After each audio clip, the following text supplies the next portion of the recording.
नमस्कार, BTV news के इस बुलेटिन में आपका स्वागत है। सबसे पहले आइए एक नजर डालते हैं आज की कुछ खास खबरों पर।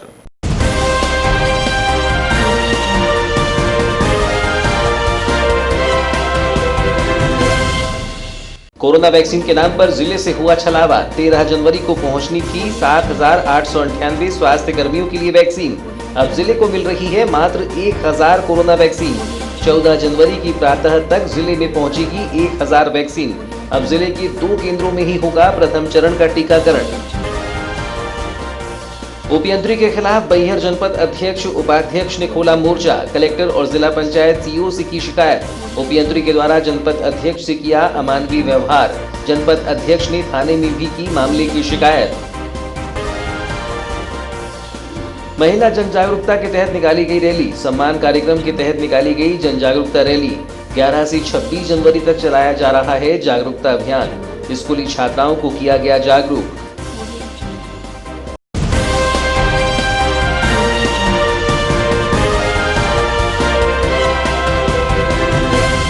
और अब समाचार विस्तार से। पूरे देश में 16 जनवरी से कोरोना वैक्सीनेशन होने जा रहा है। मध्य प्रदेश में भी 16 जनवरी से होने वाले वैक्सीनेशन की तैयारियां पूर्ण हो चुकी हैं, जिसके तहत जिले में भी ड्राई रन किया जा चुका है। बता दें कि कोरोना वैक्सीनेशन के पहले चरण के लिए जिले के 7,898 स्वास्थ्य कार्यकर्ताओं को चिन्हांकित किया गया है, लेकिन वैक्सीन की मात्रा जिले में घट गई है। विगत 9 माह से कोरोना का दंश झेल रहे देशवासियों के लिए सरकार के द्वारा 16 जनवरी से कोरोना वैक्सीनेशन करने का निर्णय लिया गया है, जबकि प्रदेश में भी कोरोना वैक्सीनेशन की तैयारियां पूर्ण कर ली गई हैं, जिसके तहत कोरोना से बचाव के लिए टीका लगाते वक्त गलती की गुंजाइश न रहे, इसलिए 8 जनवरी को ड्राई रन किया गया। जिला टीकाकरण अधिकारी डॉक्टर परेश उपलप ने बताया कि जिले में 7,898 वर्कर को कोविड टीकाकरण के लिए चिन्हांकित किया गया है, जबकि दूसरे चरण में पुलिस के जवानों, सफाई कर्मी सहित दूसरे फ्रंटलाइन वर्कर्स को भी वैक्सीन लगवाई जाएगी, जिसके तहत कोरोना के 2 टीके लगेंगे। पहला टीका बाएं हाथ में लगाया जाएगा, जबकि दूसरा टीका 1 महीने बाद लगाया जाएगा। कोरोना वैक्सीन लगवाने वाले मरीजों को SMS भेजकर जानकारी दी जाएगी। बता दें कि प्रथम चरण में जिले के 23 केंद्रों में 7,898 हेल्थ वर्करों का टीकाकरण होना था, लेकिन अब जिले के 2 ही केंद्रों में टीकाकरण किया जाएगा। टीकाकरण अधिकारी परेश उपलप ने बताया कि जिले में 7,998 हेल्थ वर्करों के लिए वैक्सीन प्राप्त होनी थी, लेकिन वर्तमान में प्रथम चरण में बालाघाट के लिए 496 और लांजी के लिए 667 हेल्थ वर्करों के लिए टीके प्राप्त हो रहे हैं, जिसके चलते प्रथम चरण में लगभग 1,200 लोगों को ही टीके लग पाएंगे। वैक्सीन को लेकर अभी क्या अपडेट है अपने पास जिले में?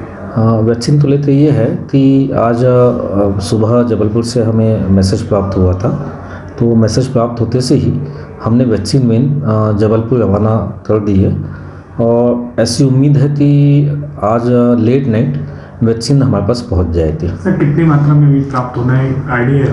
मैसेज आया है?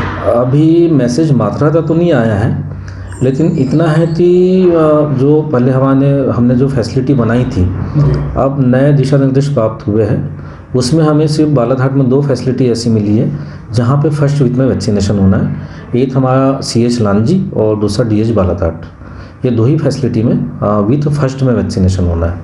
सर, इसके अलावा लालबर्रा, वाराणसी, इन स्थान में जो वैक्सीनेशन नहीं, अभी तो इनमें नहीं होना है। बाकी विथ फर्स्ट जो वैक्सीनेशन एंड हो जाए था, तत्पश्चात हमें नई गाइडलाइन प्राप्त होती है। तो पहले इसमें सर 7,000 कुछ वर्कर्स को लगा। हाँ, तो ये सभी को लग पाएगा कि अब इसमें संख्या कम हो गई है? नहीं, अब इस तो जो है, अब इन्होंने first week, second week, third week इस टाइप से इन्होंने डिस्ट्रीब्यूशन चल रहा है स्टेट में। तो फर्स्ट वीक में तो हम सिर्फ ये CSC लांजी और DH बालाघाट। कितने कर्मचारी? लांजी में हमारे जो है प्रॉपर लांजी में जो कर्मचारी है वो नियर अबाउट 650 है और DH बालाघाट में हमारे 469 नियर अबाउट 469 कर्मचारी है जिन्हें वैक्सीन देता है। हाँ, फिर सर बाकी स्थान में सेकेंड वीक कब तक? अब ये फर्स्ट वीक का जो कंप्लीट हो जाता है हमारा, उसके बाद फिर जो भी दिशा निर्देश प्राप्त होते हैं उसके बाद फिर सेकेंड वीक की प्लानिंग होती है। सर, जैसे लेट नाइट ये कल सुबह जैसे ही वैक्सीन आया, किस तरीके से वितरण की प्रणाली बनाई गई यहाँ से? अभी तक तो ये था कि वैक्सीन यदि सभी जगह मिलता तो हमने सभी जगह इन्फॉर्म किया हुआ था। हम यहाँ से वैक्सीन तो भिजवाने वाले थे। अब तो हमें सिर्फ DH में और लांजी में ही वैक्सीन भिजवाना है। तो जिस वैक्सीन वैन से हमारे पास यहाँ वैक्सीन आई थी, वैक्सीन यहाँ पे आने के बाद मेरे द्वारा उससे रिसीव किया जाया था और 10 पश्चात फिर लांजी भिजवाया जाया था। सर कितने केंद्र सर इन दोनों जगहों में वैक्सीन लगाने के? नहीं, दोनों जगह सिर्फ 2 ही केंद्र है, एक DH में है, एक CH लांजी में जो है। पहले 23 केंद्र थे, हाँ। अब उनमें सिर्फ 2 ही केंद्रों में अभी उन्होंने फर्स्ट वीक में सिर्फ 2 ही केंद्र हमारे सिलेक्ट किए हुए हैं। बता दें कि 16 जनवरी से प्रारंभ हो रहे टीकाकरण के लिए नगर मुख्यालय के निजी चिकित्सक doctor Rohit Gupta, Archana Gupta, doctor CK Pardhi, doctor Ragini Pardhi ने अप्लाई किया है। प्रदेश में महिलाओं के प्रति घटित होने वाले अपराधों में कमी लाने और महिला अपराध की जन जागरूकता लाने के लिए प्रदेश सरकार द्वारा 11 से 26 जनवरी तक जन जागरूकता अभियान चलाया जा रहा है, जिसके तहत पूरे प्रदेश में विभिन्न कार्यक्रमों का आयोजन किया जा रहा है। सम्मान कार्यक्रम के तहत बुधवार को जिला प्रशासन एवं पुलिस प्रशासन के संयुक्त तत्वाधान में नगर में जन जागरूकता रैली का आयोजन किया गया। पुलिस कंट्रोल रूम से प्रारंभ हुई यह जन जागरूकता रैली नगर के अंबेडकर चौक, काली पुतली चौक, मेन रोड होते हुए राजघाट चौक, महावीर चौक से हनुमान चौक से पुनः सर्किट हाउस रोड होते हुए पुलिस कंट्रोल रूम में आकर समाप्त हुई। इस दौरान महिला पुलिस अधिकारियों के साथ साथ स्कूली छात्राएं, महाविद्यालयीन छात्राएं सहित अन्य मौजूद रही।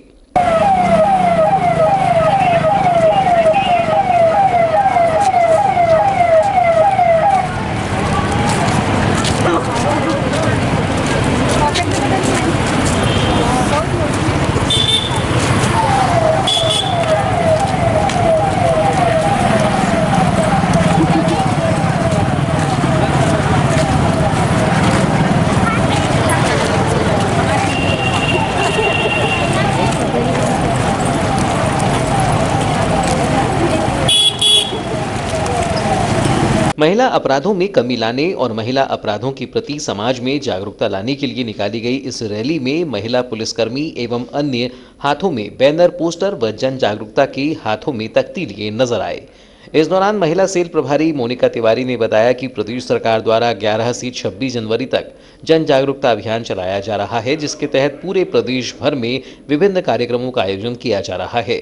सम्मान कार्यक्रम के तहत महिलाओं को जागरूक करने का कार्य किया जा रहा है। हमारे प्रदेश में महिलाओं के विरुद्ध घटित अपराधों में लोगों में जागरूकता लाने के लिए माननीय मुख्यमंत्री द्वारा 11 तारीख से 26 तारीख तक जन जागरूकता अभियान सम्मान नाम से संचालित किया जा रहा है, जिसमें पुलिस और प्रशासन सभी मिलकर महिलाओं की सुरक्षा और उनके अपराधों में कमी लाने के लिए विभिन्न कार्यक्रमों का आयोजन किया जाएगा, जिसमें प्रमुख है कि महिला अपराधों से संबंधित जो भी पोस्टर हैं उनको लगाया जाएगा, साइकिल रैली, पैदल मार्च निकाले जाएंगे, स्कूल कॉलेजों में जाके लोगों जो शिक्षक हैं और जो छात्राएं हैं उनको जागरूक किया जाएगा, विभिन्न डॉक्यूमेंट्री, PPT, नाटक, नुक्कड़ के माध्यम से लोगों को जागरूक किया जाएगा। 26 जनवरी में जो लोगों ने महिलाओं के अपराधों या महिला सुरक्षा के लिए विशेष कार्यक्रम किए हैं या कुछ कार्य ऐसे किए हैं जिससे उनकी सुरक्षा हुई है, उन्हें सम्मानित किया जाएगा।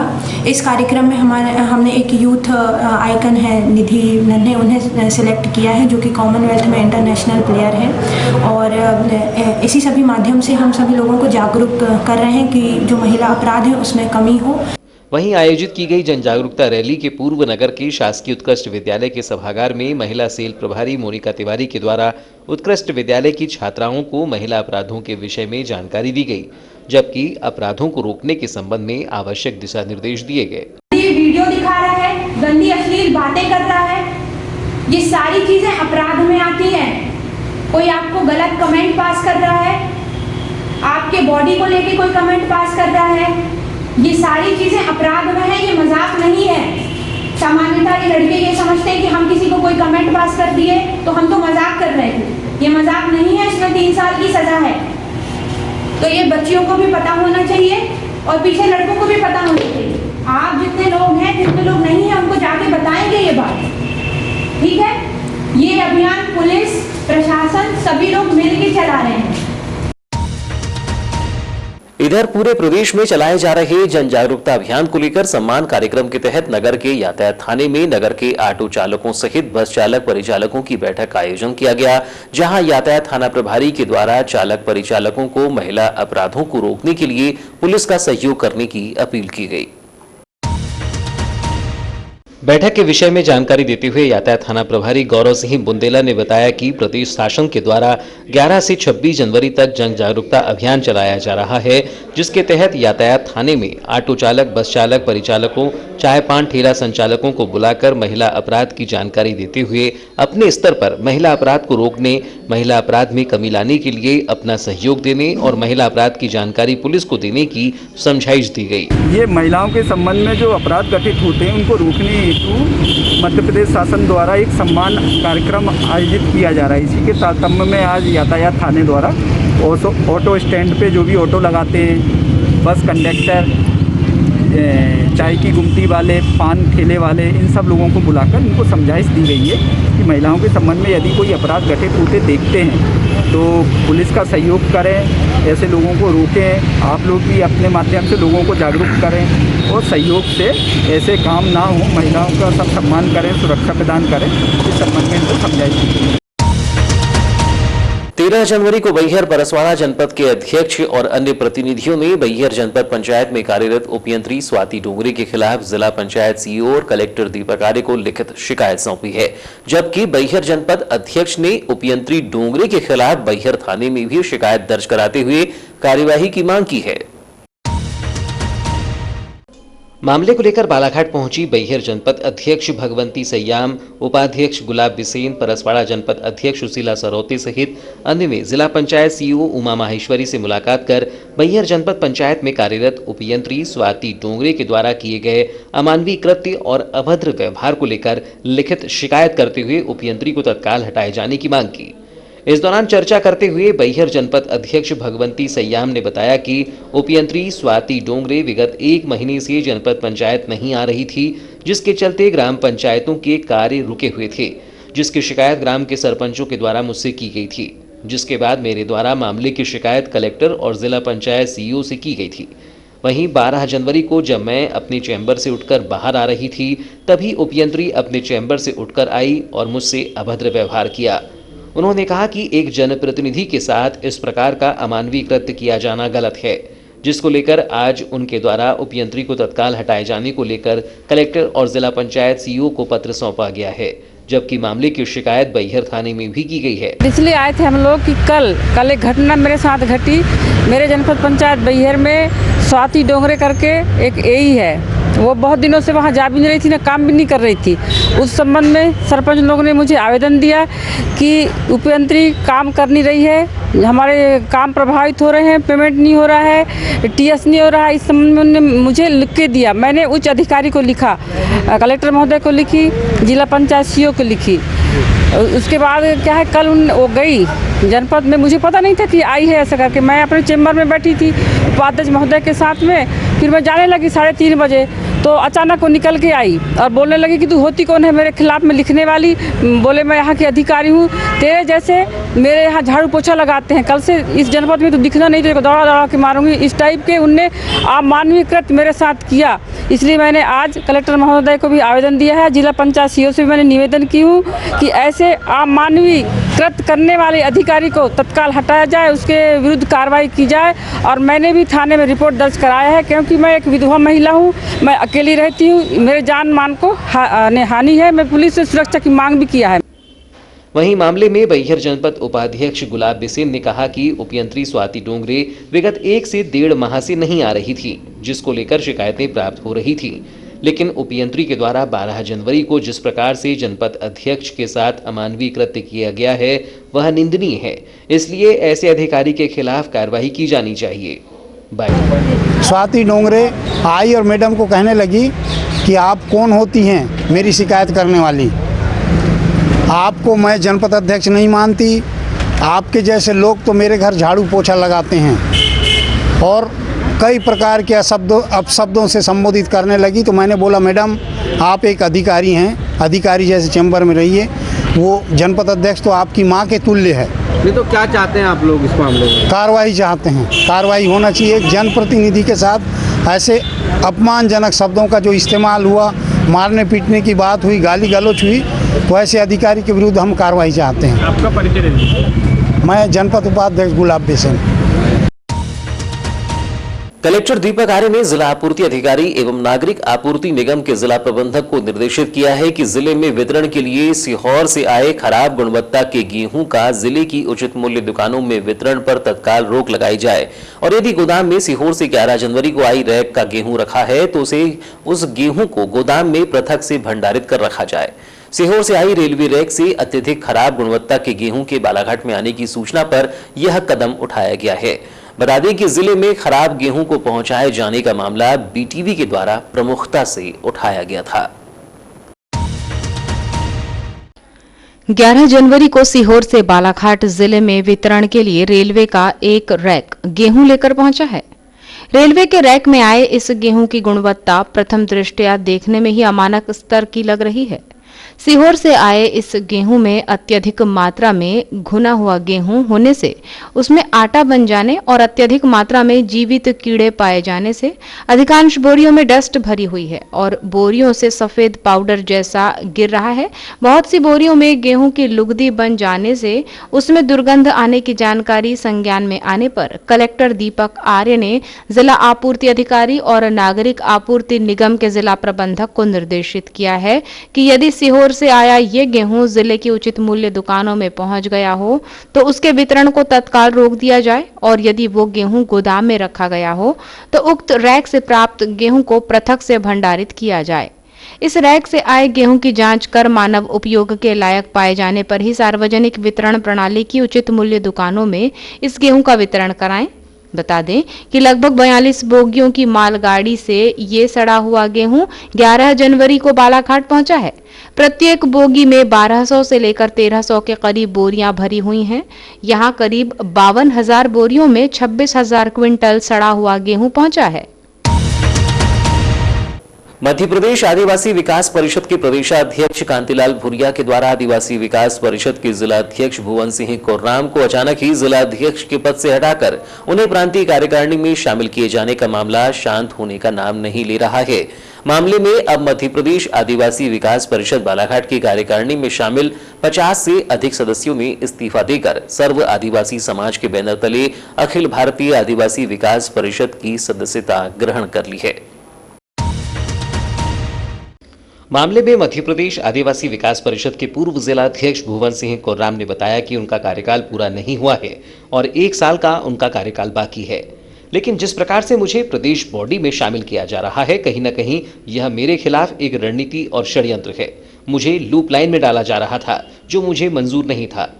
उन्होंने कहा कि मध्य प्रदेश आदिवासी विकास परिषद के प्रदेशाध्यक्ष कांतिलाल भूरिया के द्वारा कुछ स्थानीय लोगों के कहने पर मुझे जिलाध्यक्ष के पद से हटाकर प्रमोशन देकर मीठा जहर देने का प्रयास किया जा रहा था, जो कि यह हमारे विधान के अनुसार नहीं है। प्रदेशाध्यक्ष के द्वारा की गई इस अनुचित कार्यवाही के खिलाफ हमारे समस्त साथियों में काफी आक्रोश है। इसलिए आज मेरे द्वारा एवं आदिवासी विकास परिषद के जिला तहसील ब्लॉक कार्यकारिणी के पदाधिकारियों के द्वारा सामूहिक रूप से मध्य प्रदेश आदिवासी विकास परिषद से इस्तीफा दे दिया गया है। वहीं सर्व आदिवासी समाज के कहने पर मेरे द्वारा अखिल भारतीय आदिवासी विकास परिषद को ज्वाइन किया है, जिसके तहत मुझे सामाजिक जनों के द्वारा अपना कार्यवाहक अध्यक्ष बनाया गया है। उन्होंने कहा कि अखिल भारतीय आदिवासी विकास परिषद स्वतंत्रता के बाद वर्ष 1968 से देश में आदिवासी समाज के हक, अधिकार और उत्थान के लिए लड़ाई लड़ रहा है। सर, आपका परिचय बताइए। मैं भुवन सिंह कोर्राम, भूतपूर्व कहना चाहिए, मध्य प्रदेश आदिवासी विकास परिषद बालाघाट। आज आपको सर्व आदिवासी समाज का नया जिलाध्यक्ष बनाया? नहीं, सर्व आदिवासी समाज का नहीं है, ये अखिल भारतीय आदिवासी विकास परिषद का कार्यवाहक अध्यक्ष के रूप में मुझे नियुक्ति दी जा रही है। और मैंने इसके पूर्व जिस प्रकार से मध्य प्रदेश आदिवासी विकास परिषद के जो प्रदेश अध्यक्ष हैं माननीय कांतिलाल भूरिया जी ने जिस प्रकार मेरे साथ न्याय किया है और न्याय करके मुझे मेरे कार्यकाल का 1 साल पूरा ना होने के पहले ही मुझे प्रमोशन दिया गया। यह प्रमोशन देकर एक मीठा जहर दिया गया और लूप लाइन में डालने की कोशिश की गई और मुझे ये कहा गया कि प्रदेश कार्यकारिणी में आप होंगे, लेकिन मेरा मानना है कि ये हमारे जो परिषद के विधान के बिल्कुल अनुसार नहीं है। कहीं ना कहीं ये अनुचित कार्रवाई मेरे साथ की गई है और ये भी मुझे ज्ञात हुआ है वहाँ के जो प्रदेश कार्यकारिणी के ही द्वारा मुझे प्राप्त हुआ है कि यहाँ के जो कांग्रेसी माइंडेड जो हमारे परिषद के लोग हैं, उन लोगों ने मुझे यहाँ से हटाने का प्रयास किया है। और हमारे जो प्रदेश अध्यक्ष हैं माननीय कांतिलाल भूरिया जी, उनने इस बातों का भी उन्होंने संज्ञान में नहीं लिया कि यहाँ के जो हमारे आदिवासी विकास परिषद की जनता है, हमारे यहाँ का आदिवासी समाज है, कि उनकी क्या मंशा है। और यहाँ तक कि मैं जब जिलाध्यक्ष था तो मेरी भी सहमति लेनी थी, और बिना सहमति के अचानक इस तरह से उनकी कार्रवाई से मैं बहुत ज़्यादा आहत हूँ। और मैंने इस मध्य प्रदेश आदिवासी विकास परिषद के सदस्यता से भी मैंने अपना त्यागपत्र दिया है, और उनका दिए जाने वाला जो पद है उससे भी मैं आज विमुक्त हो रहा हूँ त्यागपत्र देकर। और मैंने तुरंत यहाँ पे अखिल भारतीय आदिवासी विकास परिषद की सदस्यता ग्रहण की है। और मुझे हमारे पूरे समाज ने मिलके एक तय किया है कि हमारा जो एक जिला मुख्यालय में जो हमारा नेतृत्व करेगा, वो कार्यवाहक अध्यक्ष के रूप में मुझे यहाँ नियुक्ति दी जा रही है। तो ये थी अब तक की खबरें। नई खबरों के साथ एक बार फिर हम हाजिर होंगे, तब तक के लिए दीजिए इजाजत। नमस्कार।